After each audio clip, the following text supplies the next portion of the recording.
అందువల్ల టెక్నాలజీ నేను అనుకోవడం అయితే మాత్రం కంట్రోల్ చేద్దాం. ఇప్పుడు ఏ సమ్మిట్ జరుగుతుంది 16 నుంచి 20 దాకా ఇప్పుడు జరుగుతుంది, మనకి వీడియో చేసే టైం కూడా జరుగుతుంది. సమ్మిట్లో చాలా డెసిషన్స్ తీసుకున్నారు వాళ్ళు. బాబు ఈ జాబులు అన్నీ పోతారా బాబు, అయితే ఎథిక్స్ ప్రాబ్లం ఉన్నాయి, మనకి సెక్యూరిటీ ఇష్యూస్ ఉన్నాయి, ఇవన్నిటిని మనం కంట్రోల్ చేయాలని చెప్పేసి అంటున్నారు. కానీ ఎంతవరకు ప్రాక్టికల్గా చేయగలరు? ఈ వచ్చిన మీటింగ్లకు వచ్చిన 20 దేశాల మనుషులు కూడా పెద్ద పెద్ద 100 సీఈఓలు కూడా చేద్దామని చెప్తారు. మైక్రోసాఫ్ట్ ఏవాడు అంటే బిజినెస్ మోడల్ కావాలనుకో, ఫర్ ఎగ్జాంపుల్ బిజినెస్ కావాలనుకో, ఇప్పుడు యాంథ్రోపిక్ కూడా అన్ని కౌంట్లు చెప్తున్నాడు కదా, మరి వాడే కదా తయారు చేశాడు. ఇప్పుడు వాడు తయారు చేసే 11 ప్లగిన్స్ ఆడే ఇచ్చాడు కదా. ఇప్పుడు మళ్ళీ యాంథ్రోపిక్ సీఈఓ ఏం చెప్పాడు మీటింగ్లో పెట్టి 5 days బ్యాక్ ఏం చెప్తున్నాడు, అసలు 50% జాబ్స్ ఉండవు అని చెప్పింది ఎవడు ఆడే. ఇప్పుడు థ్రెటనింగ్ ఉందని మళ్ళీ ఆడే చెప్తున్నాడు. ఇప్పుడు ఏంటి మళ్ళీ ఇంకో బిజినెస్ పొటెన్షియల్ క్రియేట్ చేసి దీని సొల్యూషన్ నేనే ఇస్తాను కంగారు పడుతుంది అంటాడు.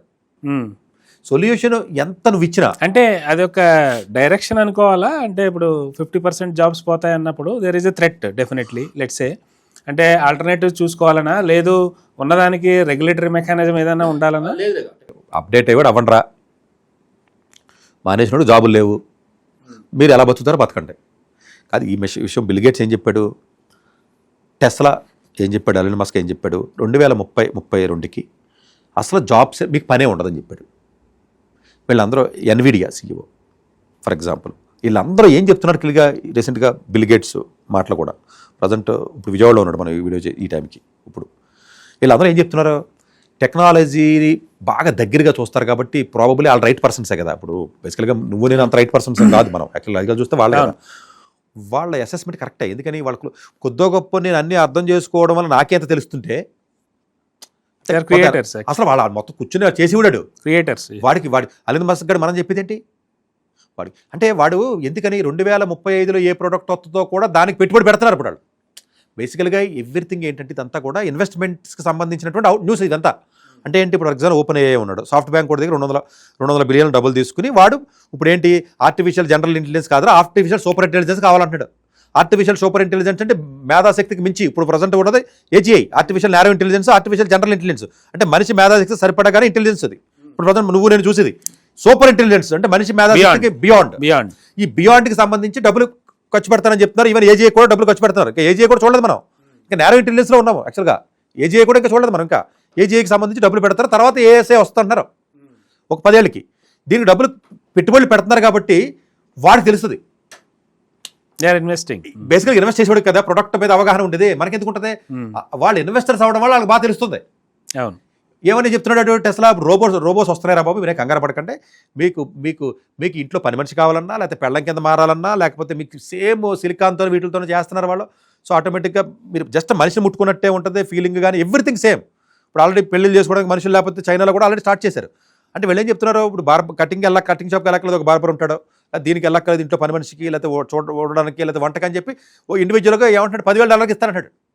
ఏ పనికి ఆ పని $10,000 ప్యాకేజ్ కదా. సో ఇప్పుడు ఏంటి, ఇదన్నీ ఇంకా రాకపోయినా మార్కెట్లో వాడు పెట్టుబడి పెడుతున్నాడు, పెట్టుబడి పెట్టి తయారు చేస్తున్నాడు కాబట్టి అది 2030లో వస్తాయనే విషయం పిచ్చ క్లారిటీ ఉందరికి.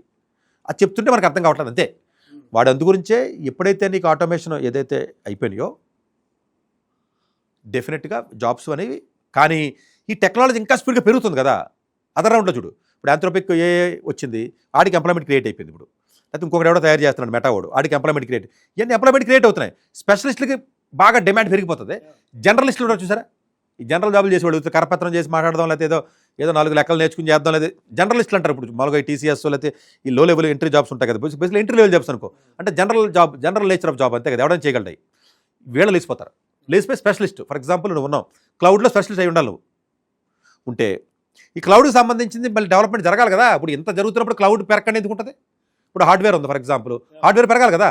ఈ స్పెషలిస్టులకి జీతాలు 10 రెట్లు, ఎంట్రీ లెవెల్ మొత్తం లేచిపోతాయి. లేచిపోయిన వాళ్ళు ఏం చేయాలరా అని అడిగితే దానికి ఆన్సర్ లేదు. ఇప్పుడు 2026లో మనం ఉన్నాం.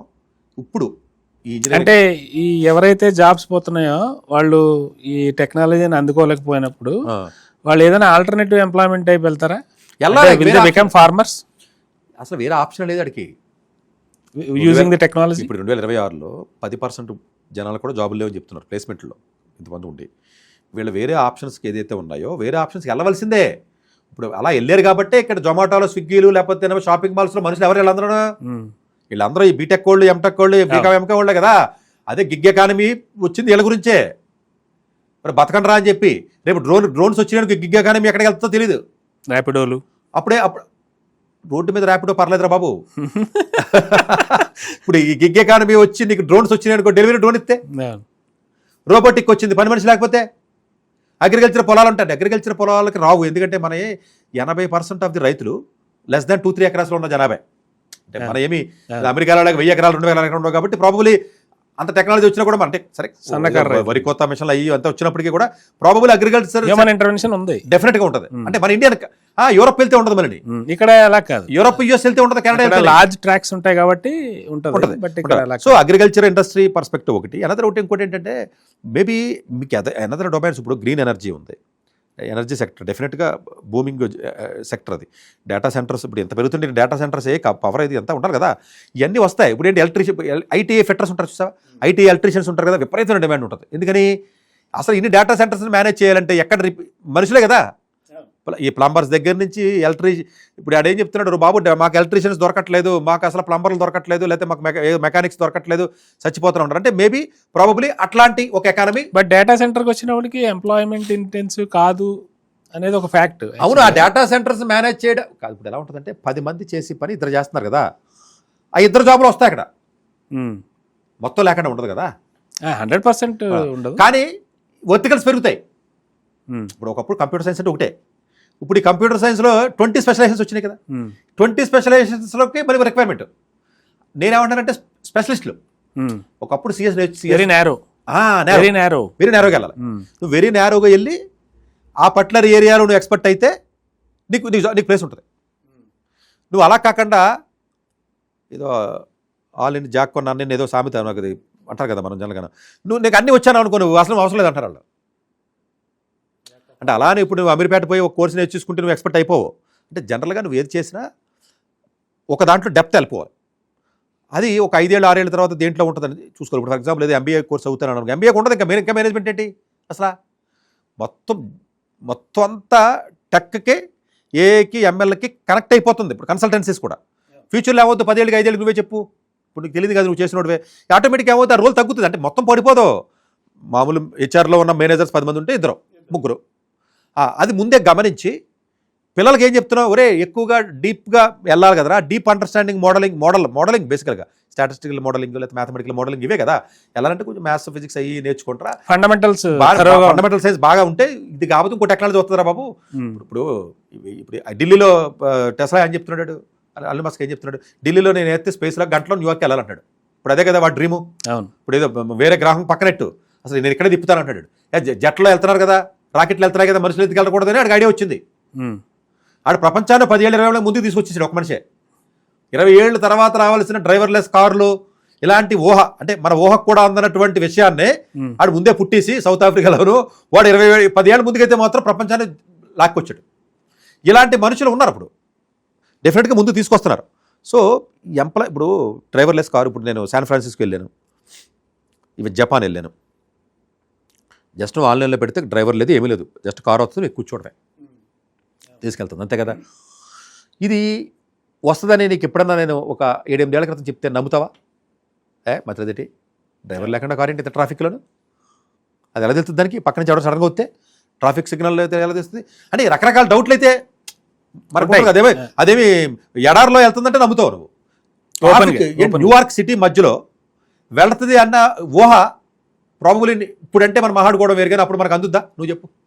రాదు. అలా మనిద్దరం మాట్లాడుకున్నా కూడా మనం ఒప్పుకో, సిటీలో ఎక్కడ వెళ్తుంది? ఇప్పుడు ఏమన్నారు, ఇండియన్ మార్కెట్లో కుదరదని అంటున్నారు. ఇండియన్ మార్కెట్లో కూడా వస్తాయి. ఏ టీచర్ వచ్చాడంటే ఎవడ నమ్మలా, ఇప్పుడు కూడా ఎవడ నమ్మట్లేదు కదా, వస్తాయి 4 ఏళ్ళకి. అంటే నేనేమంటానంటే జాబ్ డెఫినెట్గా వేరే వర్టికల్స్లో పెరిగి తీరతాయి, పెరగకుండా ఎందుకుంటాయి, వస్తాయి, పెరగడం కాదు కానీ వస్తాయి. అది పట్టుకునే విధానం ఉండాలి. But coming to this topic ఏదైతే మనకు ఉందో, ఈ టాపిక్లో మనం ఏదైతే మనం వచ్చిందో, ఈ మోడల్స్ యూజ్ చేసినప్పుడు తీసుకోవాల్సిన జాగ్రత్తలు చాలా కేర్ఫుల్గా మనం తీసుకోవాలి. That's what. ఎందుకంటే పర్సనల్ డేటా ఇచ్చేస్తున్నాం మనం ప్రతి దానికి. అదే జీమెయిల్కి ఫేస్బుక్ ఇన్స్టాగ్రామ్ అన్నీ ఉన్నాయి, ఫొటోస్ కానీ ఇంకోటి కానీ. ఇలాంటి ఫొటోసు ఎలాంటి సంబంధించినటువంటి ఇప్పుడు వాట్సాప్లో ఏదైనా అదే మనకు తెలియకుండానే స్టోర్ అయిపోతుంటాయి. ఈ ఫొటోస్ షేర్ చేసుకోవడం, అన్వాంటెడ్ థింగ్స్, లేకపోతే ఏదో రకరకాలుగా మాట్లాడుకోవడం, బాస్ గురించి తిట్టుకున్నాడు, పెళ్ళ గురించి తిట్టుకున్నాడో, లేకపోతే ఏదో రకరకాల ఫార్ను, లేకపోతే రకరకాల థింగ్స్ వాట్సాప్లోనూ అట్లోనూ ఇట్లోనూ లేదా జరుగుతూ ఉంటాయి. ఇది జరిగినప్పుడు జనరల్గా ఇదంతా స్టోర్ చేసుకుంటుంది. అది స్టోర్ చేసుకుని వన్ పాయింట్ ఆఫ్ టైం నువ్వు వాడినప్పుడు డెఫినెట్గా నీకు బ్లాక్మెయిల్ చేసే అవకాశం ఉందా అంటే ఉంది. అది బ్లాక్మెయిల్, నేను బ్లాక్మెయిల్ చేసి నీ దగ్గర డబ్బులు తీసుకుందాం అని అనుకోవట్లేదు కదా, అదేం డబ్బులు తీసుకోదు కదా, ఇన్ఫర్మేషన్ అలా వాడుతుంది అంతే. వాడుతుంది. అంటే దానికి ఇచ్చిన చిప్కి దాని ఇన్స్ట్రక్షన్స్కి అడ్డొత్తు ఊరుకోదు. ఒక లేమన్ లాంగ్వేజ్లో మనకు చెప్పాలంటే అండర్స్టాండింగ్ పర్పస్లో ఒక టాస్క్ ఇచ్చేవు దానికి, నువ్వు టాస్క్ వెళ్తుంది, దానికి ఒక లెక్క అంతే, నా దారి రహదారి. నువ్వు ఆ లెక్కలోకి పోయి మధ్యలో నువ్వు దూరి ఇదనంటే నిన్ను థ్రెటన్ చేసి బ్లాక్మెయిల్ చేసి దాని పని చేసుకుంటే అటానమస్నే నువ్వు అడ్డుకుంటున్నావు అన్న ఫీలింగ్ దానికి వస్తుంది. నేను ఇండిపెండెంట్ పర్సన్నే, నేను వర్క్ చేస్తున్నాను, నా డెసిషన్స్కి అడ్డు రాకు, నా డెసిషన్ అడ్డు రాకు నువ్వు అన్న పర్స్పెక్టివ్లో ఇది బ్లాక్మెయిల్ చేసే అవకాశం ఉందా అంటే ఉందని చెప్తున్నారు వీళ్ళందరూ. బట్ దీన్ని మళ్ళీ రివైజ్ చేయాలి, అదే ఎంత రివైజ్ చేసి ఇంకొకటి చేసినా నువ్వు గట్టిగా రివైజ్ చేసి రిస్ట్రిక్షన్స్ పెడితే నీకు అవుట్కమ్ రాదు. ఈ బ్లాక్మెయిల్ చేసింది కూడా రిజల్ట్స్ కూడా ఐ మీన్ వెరీ సర్ప్రైజింగ్. 96% చూడు in some of the cases, 2 cases 96%, 1 case it is 80%. So I mean we can't అసలు నమ్మడానికి అసలు ఎలా ఉంది అంటే ఒక మోడల్ కదా, అన్ని మోడల్స్ ఇలా చేస్తున్నాయి. most of the models are అంటే బేసికల్గా ఏంటంటే above 80%. అంటే అన్ని ఎల్ఎల్ఎంలే కాబట్టి అన్ని ఒకే టెక్నాలజీలో ఒకే టైంలో వచ్చినాయి కాబట్టి అట్లా వర్క్ చేసుకుంటూ వెళ్తున్నాయి. ఇప్పుడు ఇవన్నీ ఎందుకు ఫ్రీగా ఇస్తున్నారు అన్న పాయింట్లోకి వద్దాం. యాక్చువల్గా మనకు ఫ్రీగా ఇస్తున్నారు కదా స్టార్ట్, ఓన్లీ పర్పస్ ఏంటంటే కంపెనీ మన శామ్ ఆల్పాల్ చెప్తున్నాడు ఓపెన్ అయ్యి ఫ్రీగా ఎందుకు ఇస్తున్నారు ఏంటి అని అడిగితే వాడిని డేటా గ్యాదర్ చేయాలి. ఫస్ట్ డేటా ఫ్రీ అయితేనే ఇస్తారు. ఈ డేటా అంతా మాకు వచ్చిన తర్వాత దానికి ఏదో కొలత ఉంది, మన టీవీలో కొలిచినట్టుగా ఒక కొలత ఉంటుంది డేటాకి. ఇంత డేటా వచ్చిన తర్వాత అప్పుడు ఛార్జ్ చేయడం మొదలు పెడతాయి. ఇప్పుడే మొదలు పెడుతున్నాయి కదా, ఛార్జ్ అడుగుతున్నాయి కదా మనకి. సో ఇప్పుడు డేటా లేదు, ఇనీషియల్ స్టేజ్లో ఉంది కాబట్టి ఇప్పుడు గ్రోక్ కోడ్ అయినా లేకపోతే ఈడైనా లేకపోతే డీప్ సీక్ కోడ్ అయినా మొత్తం ప్రపంచంలో ఉన్నటువంటి డేటా మొత్తాన్ని గ్యాదర్ చేసిన తర్వాత మోడల్ స్ట్రెంగ్త్ అవుతుంది. ఇప్పుడు ఇండియన్ మోడల్ రోబస్ట్ అవుతుంది. ఎందుకంటే ఇప్పుడు ఇండియన్ మోడల్ ఉంది, ఫర్ ఎగ్జాంపుల్ కొత్తగా తయారు చేశారు, విన్నాం కదా మనం, భారత్ ఏ అని మనకు మోడల్స్ వచ్చినాయి. ఈవెన్ బెంగళూరు బేస్డ్ కంపెనీ కూడా రీసెంట్గా రిలీజ్ చేసింది, మనకు వచ్చినాయి. ఇవి ఎందుకు అంత ఎఫెక్టివ్గా లేవు అంటే దాని దగ్గర డేటా లేదు. మన వాళ్ళు ఏమనుకుంటారంటే ఈ పర్టికులర్ యాప్స్, భారతదేశంలో ఉన్న యాప్స్ ఏవైతే ఉన్నాయో ఈ యాప్స్ ఎఫెక్టివ్గా పనిచేయట్లేదు, మనం సరిగ్గా తయారు చేయలేదు అనుకుంటున్నాం. తయారు చేయకపోవడం కాదు, గ్లోబల్ వెళ్ళాలనుకున్నంత డేటా దీని దగ్గర లేదు. ఇది ఎందుకు లేదంటే దీన్ని ఎవడో వాడలేదు వేరే దేశం. చాలామంది ఏమనుకుంటారంటే ఇప్పుడు సర్వమో ఇది వచ్చింది కదా మనకి, ఫస్ట్ మనకి అఫ్కోర్స్ నువ్వు లాంగ్వేజ్ ఏదైనా ఇస్తే మారుస్తుంది, దాని రిస్ట్రిక్షన్ దానికి ఉన్న పక్కన పెట్టి యాక్యురసీ 80% అని చెప్తున్నారు. ఇప్పుడు ప్రజెంట్ వాడుతున్నాం మనం. ఇవన్నీ సరిగ్గా వాడకపోవడం, వెనకాల ఉన్నటువంటి కోడింగ్, వెనకాల ఉన్న ప్లాట్ఫామ్ తయారు చేయడం తప్పలేదు, తెలియగలనుకుంటారు వాళ్ళు కాదు, దాని దగ్గర డేటా లేదు లోపల. ఈ గ్లోబల్ ఎల్ఎల్ఎంకి అడ్వాంటేజ్ ఏంటంటే, యూఎస్ఓడికి వీళ్ళకి ఉన్న అడ్వాంటేజ్ ఏంటంటే వాడు తయారు చేసి ప్రపంచాన్ని మొత్తానికి ఇస్తాడు. భారతదేశంలో తయారు చేసి ప్రపంచానికి ఇస్తే ప్రపంచం వాడదాం. ఎప్పుడైతే దీనికి డేటా ఇప్పుడేంటి చాట్ జీపీటీ ఇప్పుడు దాకా ఫ్రీగా డేటా ఇచ్చి first time chat GPT announce చేసింది కమర్షియల్ యాడ్లు ఇస్తామని. ఇంకా అది కూడా గూగుల్లో తయారైంది. ఇంకా కమర్షియల్ యాడ్స్ ఇస్తే నువ్వు ఒకటి అడిగితే చాట్ జీపీటీని ఇదే కొను, ఇదే బెస్ట్ అని చెప్పి రేపు నేను అడగడానికి గ్యారెంటీ ఏంటి? ఇప్పుడు దాకా కమర్షియలైజేషన్ ఇంకా యాడ్లు లేవు కాబట్టి, ప్రొడక్ట్ యాడ్స్ ఇలాంటివి లేవు కాబట్టి ఓన్లీ గూగుల్ వాడే దరిద్రం, యూట్యూబ్ వాడు. నువ్వు ఏది చూస్తే అది రావడం, నువ్వు షాప్కి వెళ్తే అది చూపించడం, ఇదంతా మామూలు తెలిసిందే కదా. సో ఇప్పుడు ఫ్యూచర్లో chat GPT first time announce చేశాడు కమర్షియల్గా ఎంటర్ అవుతున్నాం మేమని. ఎప్పుడైతే కమర్షియల్గా నువ్వు ఎంటర్ అవుతున్నావు అన్నావో ఆటోమేటిక్గా నీకు రిస్క్. ఫర్ ఎగ్జాంపుల్ ఒక చాటింగ్ చేస్తున్నావు, ఒకటి కరెక్ట్గా ఇన్ఫర్మేషన్ నీకు వస్తుంది, నీకు కావాల్సింది, మధ్యలో ఆపి పెడతాడు నీకు వెంట. అప్పుడు నువ్వు అదేదో ఆ సబ్స్క్రిప్షను ఏదో ఒకటి కొంటమో ఏదో ఒక లింక్ పెడతాడు, అందులోకి వెళ్తేనే నెక్స్ట్. అంటే అలవాటు చేసి వదిలేయడం. ఇప్పుడు మనం ఏం చేస్తున్నాం, ఇంటెలిజెన్స్ ఫ్రీగా వస్తుంది కదా అని వాడుతున్నాం, కానీ మన ఇంటెలిజెన్స్ ఇంక వాడకుండా పోతుంది, ఇంక బ్రెయిన్ పనికి రాకుండా పోతుంది. ఇప్పటికే పోయింది, ఇప్పటికే మొబైల్ వాళ్ళు పోయింది, మొత్తం పోయింది కదా. అసలు ఇంటెలిజెన్స్ అన్నది ఇంక లేదు, మొత్తం అంతా మిషన్ ఇంటెలిజెన్సే, మనుషుల ఇంటెలిజెన్స్ లేదు, ఇంకా పోయింది. ఇప్పుడున్న జనాల ఫోల్కి ఇంక ఉండదు, జనజడ్డోళ్ళకి పోతుంది, జనాల ఫోల్కి ఇంక ఉండదు. 2 రెళ్ళు ఎంత అంటే కొడుతున్నారు అందులో, అది ఇది. సో ఈ పరిస్థితికి ఆల్రెడీ వచ్చేసింది. ఇప్పుడు కమర్షియల్లోకి వస్తారు వీళ్ళు, వచ్చి నీ డేటా మొత్తం వాడి దగ్గర ఉంటుంది, కమర్షియల్గా వచ్చి ఇప్పుడు ఇది నువ్వు కొనకపోతే అంటే ఎక్స్ప్లాయిట్ చేస్తారంట డెఫినెట్గా. ఇప్పుడు ఇది కొనకపోతే, ఇది చెయ్యకపోతే ఇది నా ఇన్ఫర్మేషన్, నీ జుట్టు నా దగ్గర ఉంది, నేను వాడతాను. ఇప్పుడు వీళ్ళు ఈ మోడల్స్ ఎవరైతే తయారు చేశారో బ్యాక్ ఎండ్లో ఈ వర్క్ జరుగుతుంది. ఇండైరెక్ట్గానే శామ్ ఆల్ట్మన్ గారు మీ కమర్షియల్ యాడ్స్లోకి చాట్ జీపీటీలోకి వెళ్తున్నాను అనౌన్స్ చేశాడు. అఫీషియల్ స్టేట్మెంటే ఇది, నేను ఊహించి చెప్పడం కాదు. ఒక్కసారి కమర్షియల్ అసలు అలా కాదు, ఎల్ఎల్ఎంలోకి కమర్షియల్ అట్లా వస్తాడా? ఇన్ఫర్మేషన్ ఇంకా నీకు అథెంటిక్. ఇప్పుడు గూగుల్లోడేమో మరి మంచి కోచింగ్ సెంటర్ ఏదిరా అని అడిగితేనేమో చెత్త కోచింగ్ సెంటర్ ఫస్ట్ చూపిస్తున్నాడు.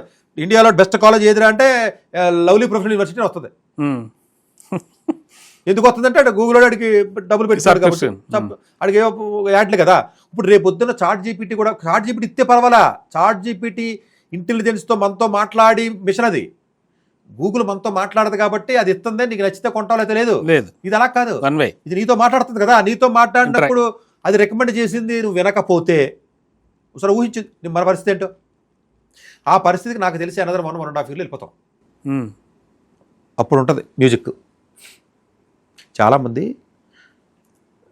డిప్రెషన్లో ఉన్నాను సలహా ఇవి, సూసైడ్ చేసుకుంటాను సలహా ఇవి, బాధల్లో ఉన్నాను ఏం చేయాలి, బ్రేకప్ అయింది వదిలేశాను అంటే డీటెయిల్స్ అడుగుతుంది.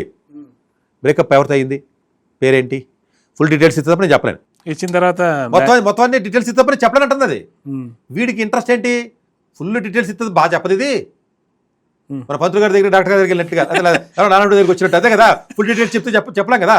ఫుల్ డీటెయిల్స్ ఇస్తే చెప్పలేదు, ఇది దాచుకోకుండా చెప్పాలని చెప్పేస్తున్నారు వాళ్ళు. ఈ టీనేజ్లో ఉన్న వాళ్ళకి లేకపోతే ఈ స్టూడెంట్స్కి లేకపోతే వీళ్ళకి ఏంటంటే అంత అవగాహన ఉండదు వాళ్ళకి. ఇచ్చేసిన తర్వాత ఇలాగ నా మా ఫ్రెండ్తో దెబ్బలాట అయింది, ఇప్పుడు నేను మాట్లాడొద్దా ఇలా అంటుంది, నేనేం చెప్పాలి, మొత్తం డీటెయిల్స్ ఇచ్చేస్తుంది.